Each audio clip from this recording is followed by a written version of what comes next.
Le Seigneur soit avec vous. Bientôt à Noël naîtra le Christ, le Sauveur, et cela nous réjouit énormément. La venue du Messie nous procure donc de la joie. C'est le cœur du message de ce troisième dimanche de l'Avent. Le prophète Sophonie le proclame. Pousse des cris de joie, fille de Sion.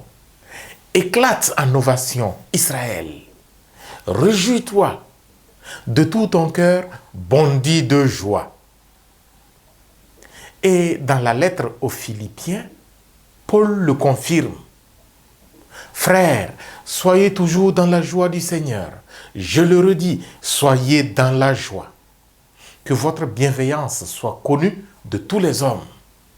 Le Seigneur est proche. Il ne s'agit pas d'une joie folklorique comme celle que notre monde nous présente chaque année à l'orée de Noël, l'envahissement du commerce, les questions de nourriture, de boissons et de vêtements, etc., avec leur lot de vices et de mœurs désuètes qui les accompagnent. La joie dont il est davantage question est clairement définie dans l'évangile de Luc que nous avons écouté. À tour de rôle, les différents groupes s'approchent de Jean le Baptiste et lui demandent ce qu'ils doivent faire pour accueillir le Messie. Et Jean-Baptiste à chacun donne sa recommandation. Voilà la source de la vraie joie qui nous est proposée en ce troisième dimanche de l'Avent. La vraie joie du Messie est une joie dont nous sommes les collaborateurs. Elle ne vient pas du dehors, mais du dedans, du fond de notre cœur. Elle ne vient pas de ce que nous recevons des autres.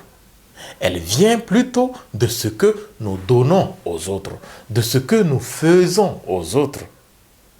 Elle vient du mauvais que nous essayons de tuer en nous pour ressentir que nous sommes purs, pour sentir que nous sommes légers, pour sentir que nous sommes propres. Elle vient des mauvaises habitudes que nous aurons le courage d'abandonner pour sentir notre conscience libérée du pesant fardeau de nos cas de conscience. Cette joie-là, elle est difficile à réaliser, certes, mais quand on y parvient, elle demeure éternelle. Que nous ayons de quoi fêter ou non, quand nous obtenons cette grâce, Noël est toujours un moment de joie. Demandons donc à Jésus de nous aider à obtenir cette joie-là. Tous, évêques, prêtres, religieux, religieuses, laïcs, hommes et femmes de bonne volonté, nous avons besoin de tuer en nous quelque chose qui n'honore pas Dieu. Puissions-nous, par l'enseignement de Jean-Baptiste, découvrir chacun les pourritures internes qui noircissent notre être et notre vie.